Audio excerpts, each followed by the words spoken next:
All righty. Now that I have power again, There we go. there we go. We're up and running on a Tuesday night. Thanks everybody for coming in. We've got a really good lineup as far as our topics today. We're here to talk about, well, practice growth.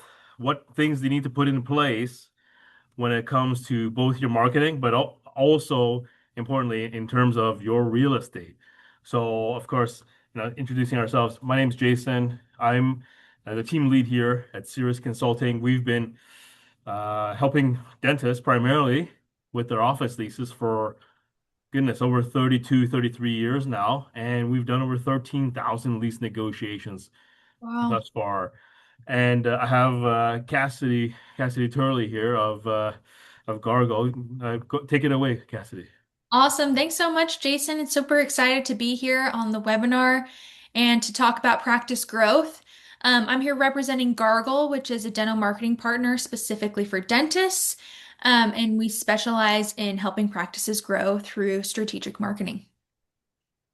Awesome. So we'll keep it efficient here, guys. Uh, Wanted to first talk about Cirrus and why the office lease is, frankly, it's of utmost importance when it comes to that growth piece. Like definitely the lease can be it most certainly can be one of the stumbling blocks I find when it comes to practice growth. I'll also run a poll here quickly. I hope you all can see it.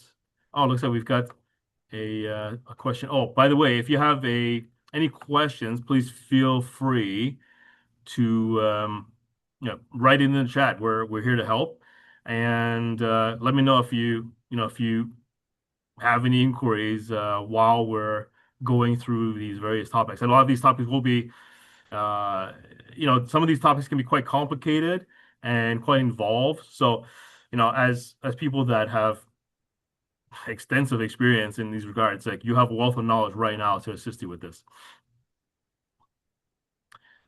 So, going through this here, you'll see that, as I mentioned before, like I'm, of course, an employee of Cirrus Consulting. Now, for those that are wondering about their CEs, they will be processed within the next 2 weeks.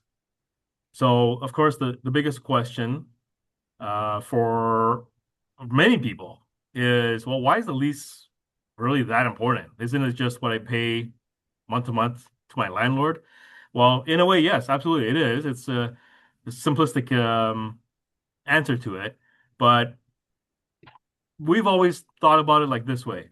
Like, don't think about it as $20 a square foot. One of the things that you might be paying your property manager is three, four, $5,000 a month, and that's all fine. But what your landlord is realistically thinking is when you're making those checks, you're actually making a $2 million commitment to the landlord over a span of 20 or 30 years.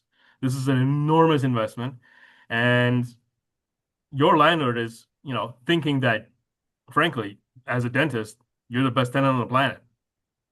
The reason why they're thinking that this commitment is a $2 million+ commitment is the fact that you are a dentist. Dentists typically, on average, they'll stay in the same space for 26 and a half years. Frankly, you don't work from home, so you're COVID proof. And one of the most important things, as far as the landlord is concerned, is it's extremely difficult for you to leave. So they're seeing you as an anchor there at the space for an indefinite amount of time. So while the landlord is thinking about it from this perspective, for the audience here, for the doctors, it's really important to note that again, it's not $20 a square foot, it's not 5K a month. This is a $2 million plus investment into your space and your business over the next 20, 30 years. Now, in terms of getting a better understanding of, well, how much value is going into your space and are you paying a fair value, it's absolutely critical, in our opinion, to review the data. So what I mean by that is getting understanding of what others have been paying in the market over the last 5, 10 years, what the projection is as far as your particular market, in terms of growth, in terms of vacancy, even because that can be leveraged for you. It can also be something that the landlord is considering. How hard do they need to try to keep you as a tenant, let's say. These are all important considerations to make before you decide what to do with your lease, whether to renegotiate at your current space or potentially to leave the space. I had a situation where we did exactly that. We pulled up one of these reports here for one of our doctors in California, and what we discovered was, when they took over the practice and they had the lease assigned to them, the rate at which they were paying, frankly, they were paying $20 more than everyone else in the market. So it was a decision for them, uh, based on their age and based on their career trajectory, to relocate the clinic. So a lot of this data here, in terms of market reports, will give us a better understanding of, you know, what the overall situation is like as far as the real estate market and your position in it. For those that are considering to either, buy a building, buy the unit they're in, or lease a space, this is a question that comes up quite frequently. Is it better to buy or is it better to lease? Well, there's pros and cons to both, and both can be either contributing or restrictive to your growth in terms of your practice. So one of the things that comes up quite frequently is for those that are looking to, venture forth and start their first business, their first dental practice, they may consider buying a space. Well, certainly you'll have a lot more control over your landlord. You'll be the landlord, so it's easy enough to negotiate with. But one of the biggest pitfalls is that, depending on where you are, like in North America overall, real estate's not cheap. It's certainly not cheap. And if you have to buy a piece of real estate, then look to do the upfit, do all the plumbing, cut the floor, add the flooring in, add the vacuum lines, this becomes a very significant upfront investment for you. And again, there's pros and cons to both, because although you'll have ultimate control, and you'll be, of course, be paying into an investment that you can potentially sell in the future, or potentially pass it on to somebody else, next of kin, etc.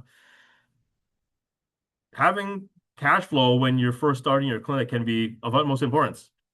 So having a large debt to pay off a building may not be the most beneficial.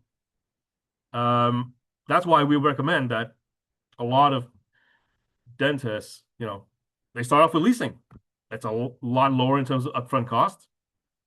It's a lot easier to get into, and it can provide you a lot of flexibility as far as your growth trajectory. So, for example, if you were to buy a 3,000 square foot building, you're stuck with 3,000 square feet. Whereas if you're leasing, let's say 2,000 square feet, there's always an opportunity to add in language where you can take on additional room later on.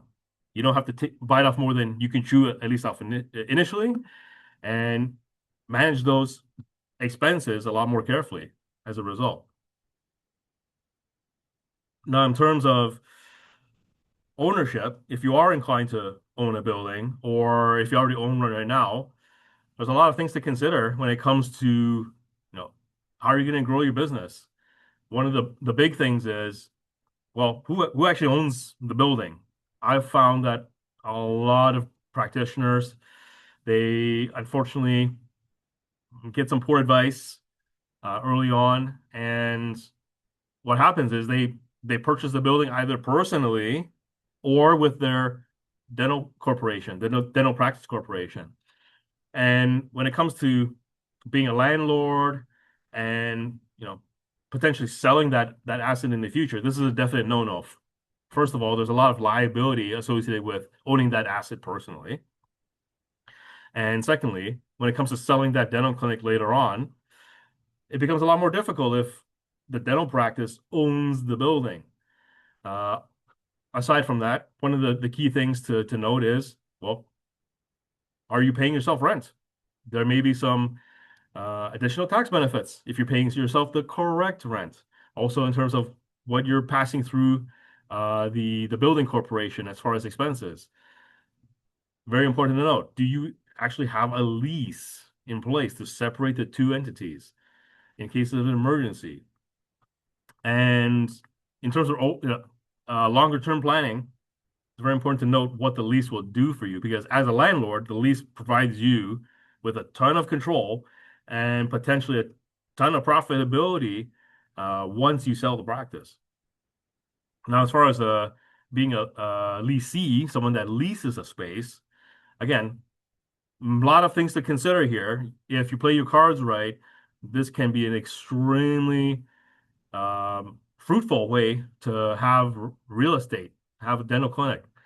One of the key things to note is when's your lease expire? If you're already in a lease space, it's very important to note what the critical dates are, not just in terms of the lease expiry, but also number two, something that quite often gets missed by doctors that I talk to is keeping an eye on, well, if you have the ability to stay in the clinic, when do you actually need to tell the landlord that you want to stay? That's very important because nothing worse for growth than finding out that your lease is coming due and your landlord is telling you they're going to increase the rent by 30%. That is absolutely it's a bad day. Definitely worthwhile to call somebody to help regarding that. But a lot of these particular events can be prevented as long as you pay attention to the correct dates and be mindful of them. Also important to be mindful of your own planning as far as your trajectory in terms of your career. When you plan to sell, when you plan to wind down. You know, if there's a plan to sell in the next, for example, 10 years, you're gonna want to be extra critical about your lease expiry and your dates and how much term you have on the lease and how many options to renew you have on your lease. And also in terms of business clauses in your lease, how friendly your lease is when it comes to that transition process. I'll go through a number of those in a few moments with you all to give you an example of some of the pitfalls here that you need to look out for. Again, one of the big things that we always talk about is options to renew your lease. Critical in terms of your potential growth plan is to make sure that you do have options and potentially they are transferable to any buyer that may look to buy your clinic. This has become a much more significant issue when it comes to the transition process. We've found quite recently, we've had a dentist that reached out to us because they were having just a heck of a time in terms of transitioning and transferring that lease from themselves to their buyer. What had happened was their lease indicated that the options to renew only belong to the original dentist. They were not transferable to anybody else, including in an event of a sale. And unfortunately, the landlord really leveraged that aspect of the lease. And they told that doctor, well, if you want me to transfer the options, I can, but I want $150,000. Yes, I see some raised eyebrows here, and it is absolutely true. This is not even the first time I've heard this. So other significant pieces of language that can come up are liability. One of the big things that landlords like to put into your lease is your liability. They're trying to protect their asset. They're trying to protect their building, and they're trying to make sure that no matter what, the rent is getting paid.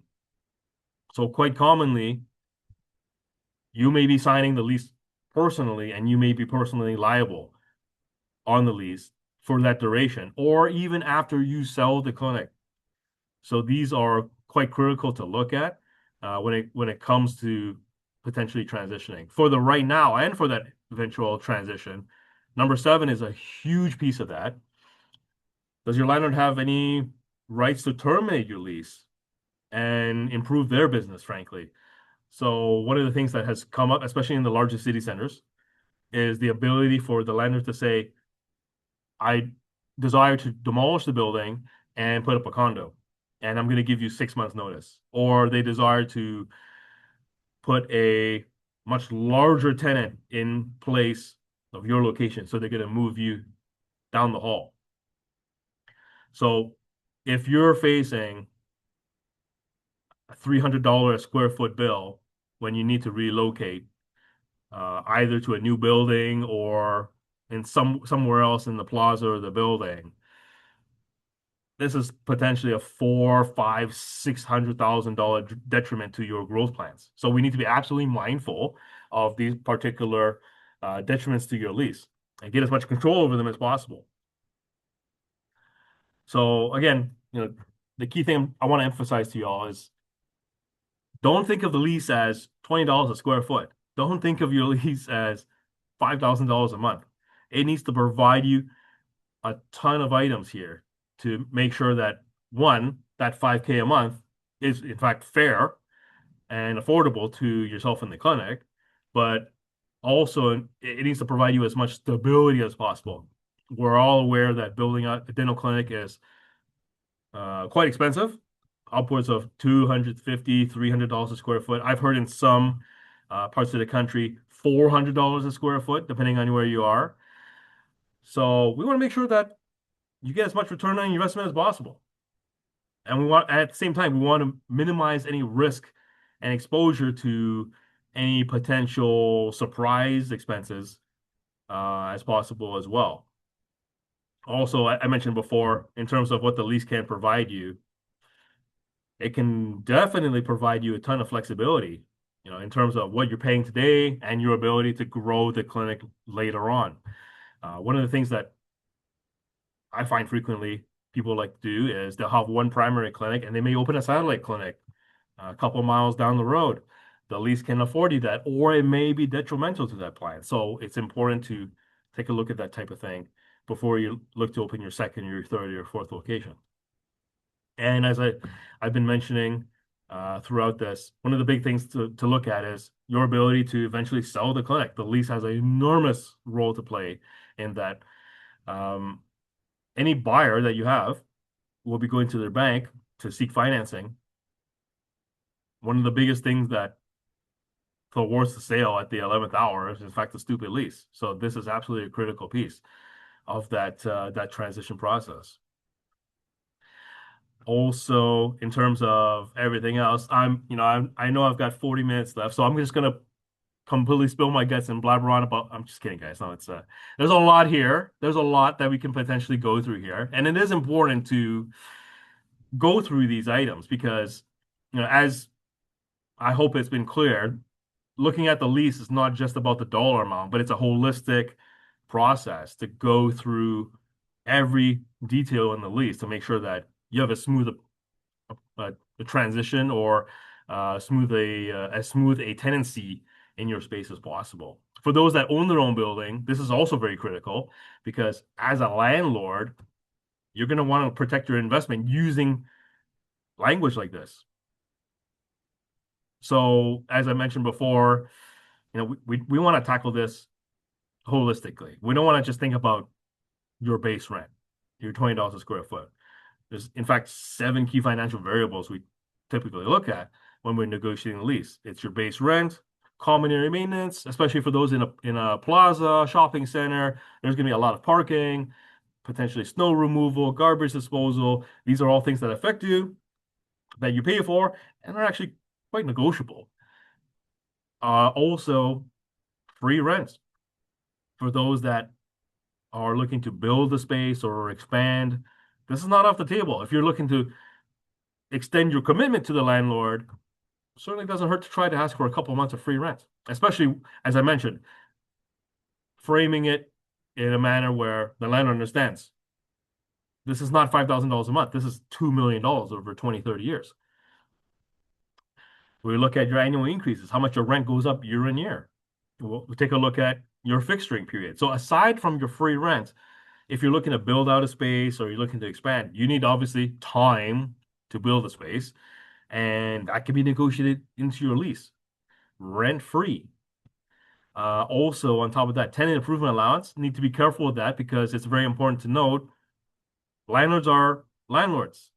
They're in the business of providing you a space. They're not in the business of providing you money.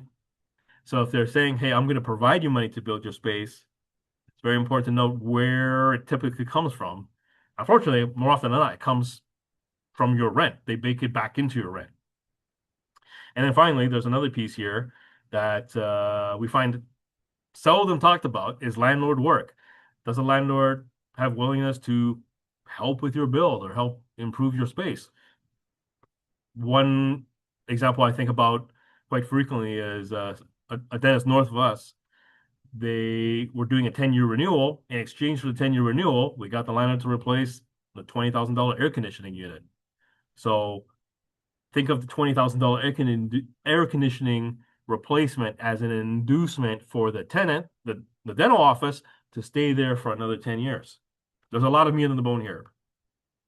So as I mentioned, I wanted to touch quickly on some of the pieces here when it comes to some of the detrimental language, especially surrounding the assignment of the lease and an eventual sale of the lease. So a lot of this language can get quite wordy, and let's say it's typically written in legalese. I would encourage people to take a look at this line and see if there's a number of things they can pick out that could be detrimental to their plans for growth. Um, because frankly, there's a ton. There is an absolute ton that can be picked out within this language. Things like asking the landlord for consents. Yes, if you're going to transfer your lease to somebody else, the landlord wants to know who it is. You do need to ask. Also important to note in here, the landlord's ability to say yes, say no, or potentially terminate the lease and deal with the assignee, the potential buyer, directly. Other items that we'd always pay attention to are the ability for the landlord to raise the rent when they're assigning the lease, or potentially keep you liable um, once you've transferred the lease. Also, another one that's come up quite frequently nowadays is landlords asking for a consideration for you to transfer the lease, i.e., I'll transfer the lease if you pay me X. That's become very significant. So these are items that are, frankly, they're quite negotiable, but seldom looked at, I find. So, clearly, having this type of language in terms of your plans for growth, they can be quite detrimental. If you are unable to sell your clinic, this could be a detriment of $200 to $750,000, depending on the severity of it.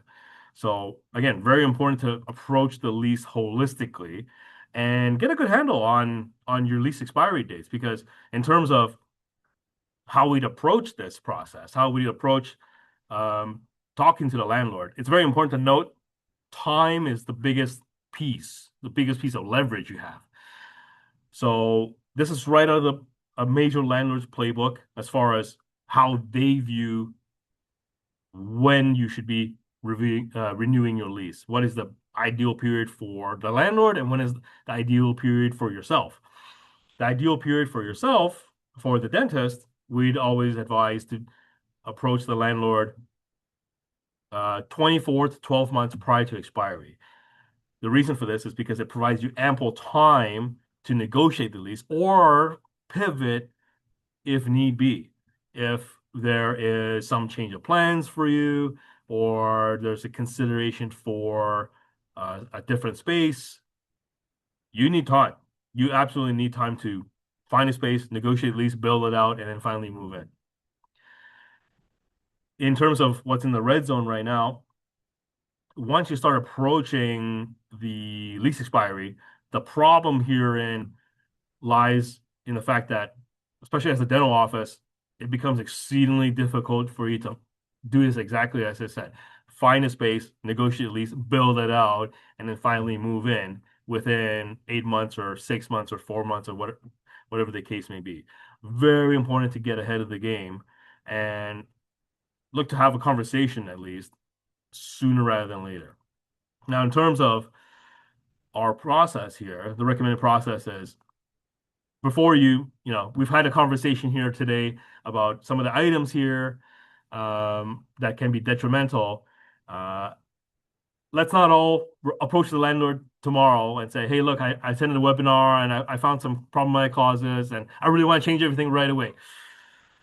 Let's, hold your horses, because there is a process here that is much more beneficial to you so long as you follow it. And the key thing is, let's gather all the documentation. There's, I'm still shocked. Frankly, I'm still shocked. The number of dentists that I find have the lease buried in the bottom of the drawer, and they're not quite sure where it is, and not quite sure when their critical dates are. Very important to gather all the documentation, gather all the facts when it comes to your lease. Then the second piece is once you have all the facts, you have an assessment of where you're at as far as your lease. It's important to get a sense of where you think you're going with the lease and your career. We'd want to take a look at the lease and compare and contrast the two. See how the lease is and see how your plans are affected by the lease. We'd want to review any kind of risks associated with having the document the way it is. We want to take a look at the market. We want to get a sense of what other people are paying. We'd want to take a look at, projecting what the potential outcomes are for your negotiation. Is there a plan B? Is there a plan C? And then finally, we'd reach out to the landlord. You notice that in the first five steps, we haven't actually talked to the landlord yet.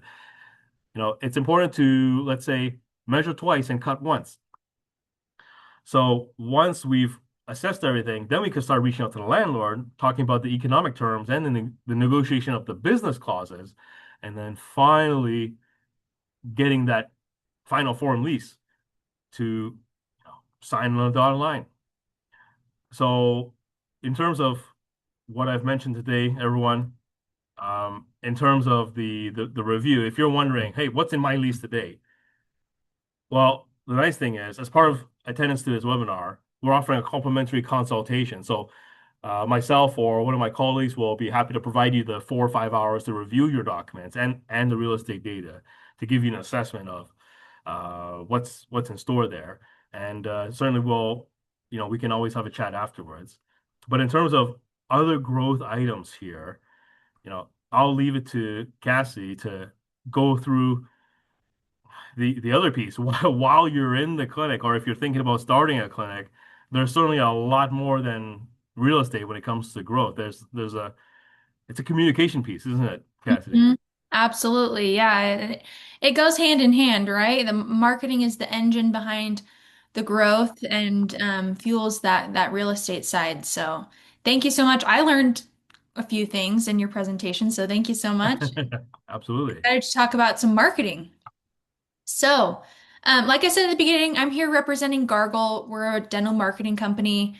We've been around for the last 20 years in the dental space, and we pride ourselves in being the last dental marketing partner a dentist will ever need, just because dentists have so much to think about, and a lot of times get burned by marketing companies. And so it's important for them to have, or for you to have a good partner in your marketing. It looks like there's a Yes. poll going out. Yes. Actually, Cassidy, sorry to interrupt. Yes. Yeah, no problem. There was a little bit of a delay when it came to the poll here. So I figured I'd just launch it right now so that everyone can yeah, Perfect. provide their feedback here. Yeah, yeah. I'll let everybody answer the poll here really quick. Give you a second.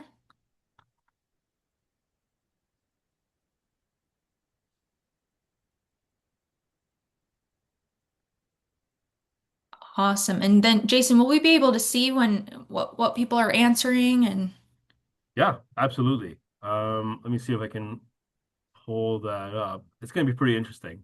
yeah, So, yeah, in terms of what everyone's answering here, I'll let everyone like fill it in. There's going to be an exit one as well. So, um, yeah, that'll be fine, guys. Like, I'll just end this one for now, and then we'll put one up close to the end of the discussion here. great. Yeah, sorry. Go Well, ahead, please, Cassie. yeah, no, this is great. You can go ahead and go to the next slide. Um, so speaking of polls and data, let's look at some trends from 2025. The ADA takes some data from dentists like you, and these were three things that um, dentists were bringing up as struggles right now in the dental space and in their practices. So first is just economic confidence. Second is practice challenges, running a practice. The cost of everything is going up, and reimbursement rates are lagging. And then lastly, staffing issues.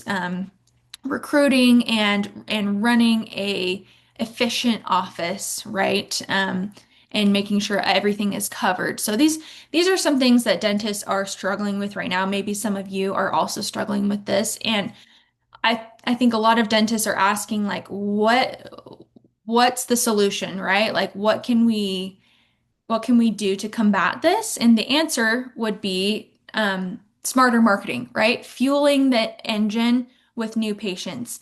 I know a dentist that refers to patients as the lifeblood of the practice. So how do we do that? Um, so I have a quick little equation here.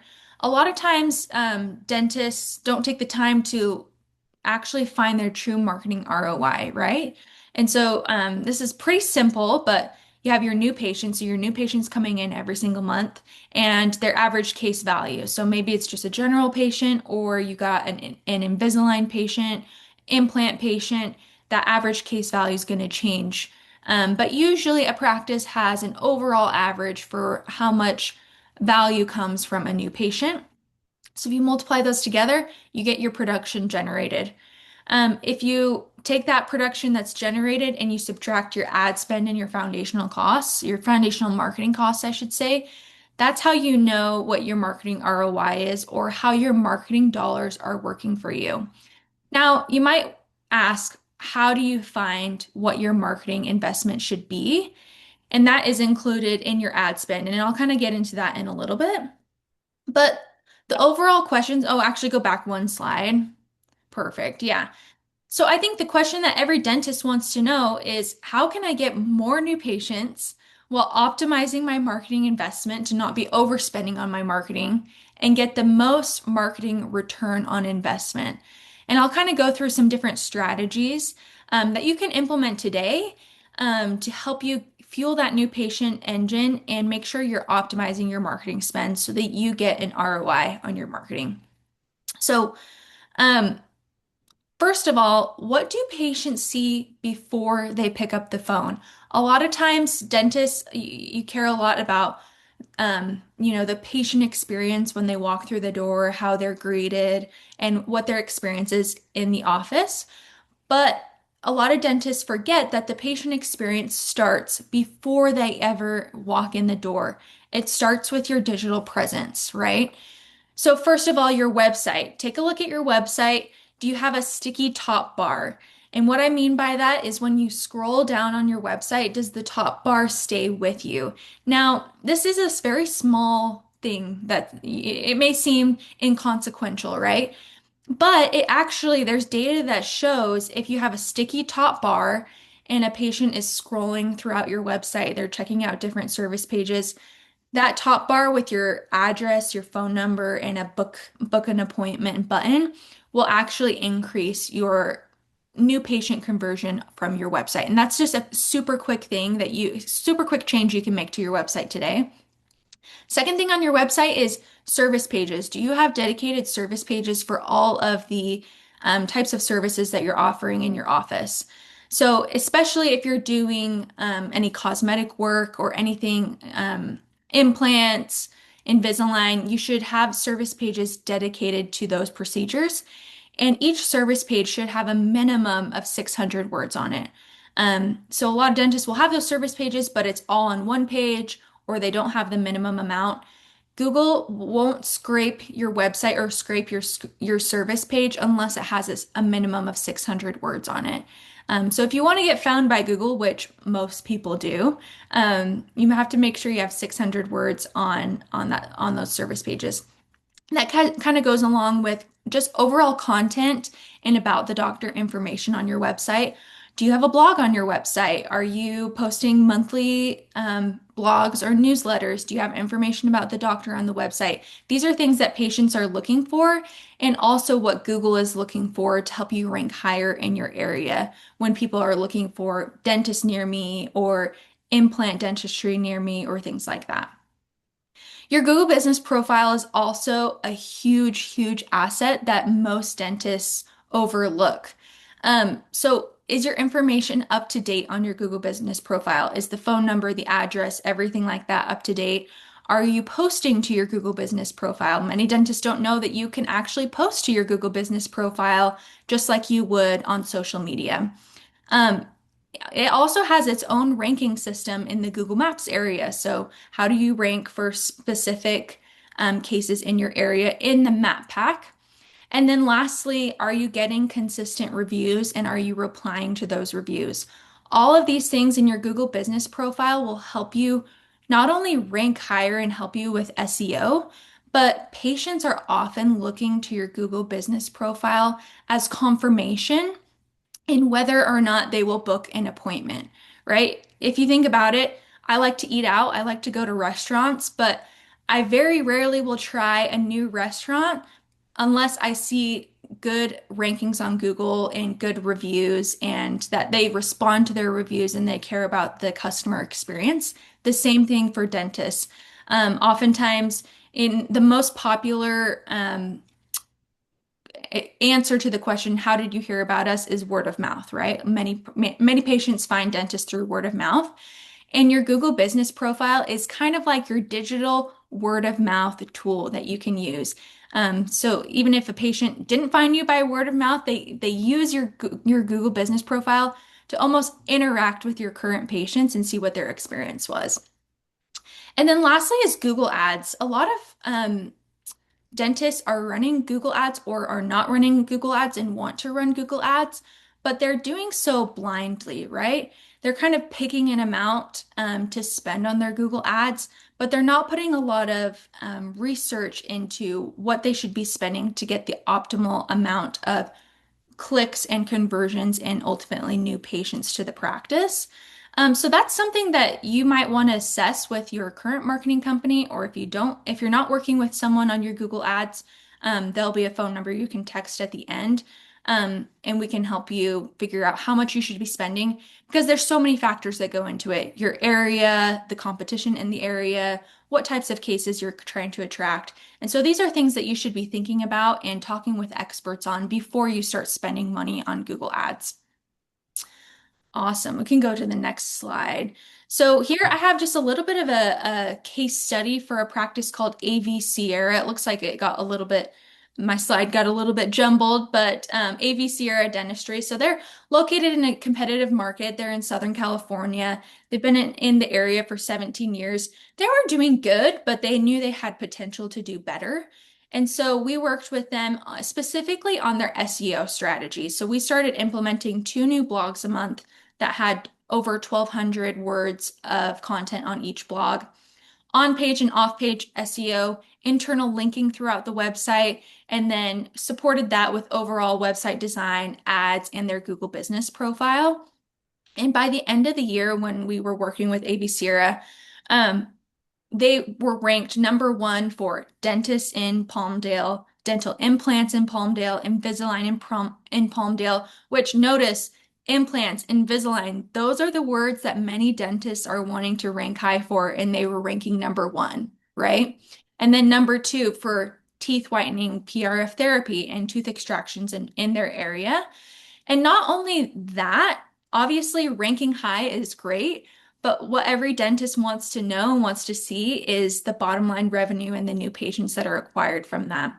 So this practice specifically, they were at around 50 to 80 new patients per month, which is awesome. That's a great new patient number. And they were able to increase to 80 to 100 new patients per month. And that was directly correlated with improved search rankings, their ad strategy, and optimizing the content on the website. So your website really holds a lot of power in your overall conversion and new patient numbers. Now let's talk a little bit about ads.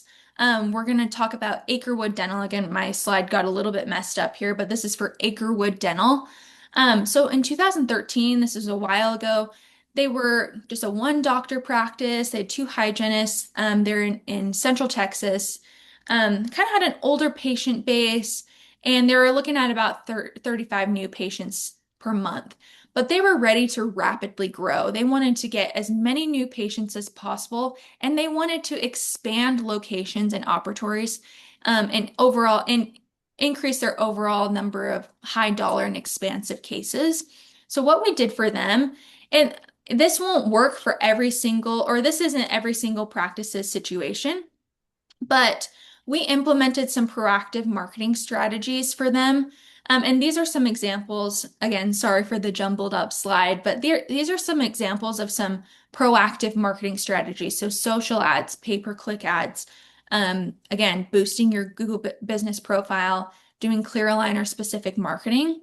And they invested some pretty good percentage in their overall budget. If you go to the next slide. Um, 6 to 7% of their annual collections. They started out with offering free exam and x-ray, and then they shifted their strategy to advertise specifically for high dollar cases. And over the next, you know, several years, they ended up expanding to 4 locations. And they went from 35 new patients a month to 350 new patients a month. And this, again, this is in Central Texas where, there's pretty good competition in their area, and they were able to see this growth just by tweaking their marketing strategy and truly seeing it as an investment rather than an expense, right? Because they're seeing over $400,000 in ROI each month. It might be hard to spend a lot of money on your ads right now, but ultimately, when you look at it from the ROI standpoint, like we talked about earlier in the webinar, you would make that decision over and over again every single day. So, last thing is a lot of practices, they get a lot of patients to call or to click on their website, but another important aspect is making sure you convert those calls to actual booked appointments. And that comes from getting your team members involved. So some things that you can do to get your team involved is encouraging them to ask your patients for reviews, setting proper expectations, train them and implement accountability measures. This can be done through call tracking. So if you're not already doing this, it's wise to record your front office phone line and listen back to those recordings to make sure that you're not missing out on any training opportunities or new patient opportunities, because you'd be surprised at how many times just a little bit of training and a little bit of tweak to how they approach the conversation will actually increase your new patient conversions. And then lastly is just capture your personality on camera, get your patients or get your team involved because patients want to see you. This is specifically for social media. And then lastly, do you want to go to the next slide? Is just make sure your patients aren't getting stuck in the call part of the funnel, right? So you have your funnel, you have your marketing, which is the widest part of the funnel, goes to a call, to appointment, to ultimately revenue. Make sure your patients aren't getting stuck in the call part of the funnel. So, like I said before, regular call trainings with your team, role playing, or even calling in as a mystery shopper or mystery patient will help you understand any gray areas or holes in your team's training that you can fill. Again, call tracking software. If you don't have call tracking software, you can text the number at the end and I can help you get set up on that. Scripts and just making sure that your front desk takes ownership and sees themselves as revenue protectors, not just appointment takers, right? They're not just taking appointments, they are protecting the revenue that can come from new patients. Awesome. Okay. Next slide. So again, we're offering an attendee, a promo for the webinar attendees. So if you book a demo with Gargle, we'll give you a free ad spend analysis. So like I said before, if you don't know how much, if you are spending money on Google Ads or you're not spending money on Google Ads, but you want to know what you should be spending on Google Ads in your specific area, given your demographics and everything like that, we'll do that for free along with a website analysis. It's a 30-page report on how well your website stacks up in your area. And then we'll also send you free lunch on Gargle. So if you want to text the number on the screen there, just text free marketing lunch and learn to 385-342-3648. Or if you have any questions, feel free to text that as well. We'd be happy to help you with that. And I think that's it for me. Perfect. Yeah. So thank you again, Cassidy, for going through that. I'm going to be launching a quick poll here for the audience to get an assessment of where everyone's at. And we're leaving a couple of minutes here for some Q&A. And one of the questions, actually, there's two questions directed to you, Cassidy. Oh, great. So the first one is, how can AI be used in marketing? And the Mhm. second is, I read that patients don't trust Google Ads versus getting good reviews. That's more of a comment rather than a question, but perhaps you can Yeah. comment on that. Absolutely. These are great, great thoughts and questions. So, first, how can AI be used in marketing? This is a very loaded question, and we could have a whole webinar about AI in marketing. But first of all, you can use AI to help you optimize your Google business profile. Gargle actually has an AI product that um, consistently updates your Google business profile so that you rank higher in your area. So it's almost like it's just doing it on its own. It's taking information from your website, updating your Google business profile, and optimizing it for your area. Another thing is, this is not necessarily using AI, but a lot of patients are going to AI rather than Google or other search engines to ask questions about dentists in their area or to look for new dentists. And so it's important that your SEO strategy also supports you um, ranking higher or getting or showing up for AI search results. And that's something that Gargle has implemented in our SEO product, is helping you get show up on those AI search engines. And then the next thing is that I read that patients don't trust Google Ads versus getting good reviews. Which, yes, I think that there is some truth to that. I think that many or humans generally like to see organic results first before getting served an ad or something that was paid to show up in front of them. So I absolutely agree ranking high organically is always a good idea for your practice. And then running ads is just an additional way to get visibility. So maybe they see an ad first, but then they go to reviews second, to again to confirm that choice. So they go hand in hand, they support each other. Those are great questions. Yeah, Cassidy, I think one thing that stuck out for me while you were going through the discussion about getting your team members engaged is Yeah, number four, capture your personality on camera, right?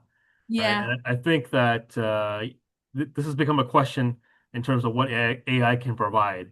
And at least in my opinion, you can, give your 2 cents on this, but I always thought, AI can provide a lot, but it can't really provide much of a personality, at least in a human way. Yeah, absolutely. Yeah, I think obviously things are changing and you have to be able to adapt to the way that patients are searching, but ultimately, dentistry is a human first industry, right? And your marketing should also showcase that human first aspect, which is why it's important to have information about the doctor and the team on the website and also have a social media presence as well. Any other questions, everyone? Please feel free to ask. Yeah. I think this has been, Cassie, I think it's been a really informative discussion here. Yeah, I And agree. yeah, for those that are looking to grow, I mean, certainly there's only so much we can condense into an hour or so of discussion. Hmm. So if there's no further questions at the moment, feel free to ask later on. Like as we mentioned, Cassidy has that text number that you can Yeah. always reach out to inquire more. And the rest of us at Cirrus will be here to help answer any queries regarding your lease and your plans for either renewing, starting off, or heck, for those that are looking to expand and grow their clinic. There's a huge amount that can go into it. Um, that's frankly, like if allowed, oh my goodness. Like I'm just thinking about like the hours that we can go on and on and on about this. But Yeah. yeah, Looks like you got another question in there, Jason. okay. Perfect. So the question is, I've heard that succession provision should be included in the lease contract. I've never actually, I think I understand what you're getting at. I never heard about it written in that way. Um, but one of the things that, yes, in fact, in terms of leases, commercial leases, the line that we read as successors and heirs rather than succession provision. Um, the idea behind it is that should something happen to you as a leasee, then there's a line of succession that should take over that lease. So quite frequently, it it goes down to next of kin or another business partner, perhaps. It can be rather unfortunate. In fact, like we've had a doctor that was close to us that they built a clinic and younger person, like 43 years of age, but before it opened, they unfortunately they died. They had a heart attack. And so what had happened was we found out about it because the widow called us and they said, "Well, I had 2 months of bereavement, but now the landlord is saying that I, the widow, owe $9,000 a month for the next 9.5 years." Wow. So that's how the landlord is protecting their own asset, right? Although the original person leasing the space is now deceased, unfortunately, it is business, and the landlord is pursuing all avenues to make sure that the rent is paid. So there are ways to help mitigate that risk through the lease. One thing is definitely the assignment of the lease. Ideally selling the clinic in quick fashion in case something does happen. But there's a number of other ways to potentially terminate the lease or reduce the liability after the fact. This is quite commonplace when it comes to commercial leasing. So yeah, number of ways to help alleviate that. All right, everyone. Thanks again for joining our little session here. And yes, feel free to reach out to us with any more inquiries. As we mentioned before, we're very open and agreeable to have a further discussion with you all and get a better assessment of where you guys are at as far as your clinics and your plans for growth. Thank you again. Thanks. Have a good night, everyone.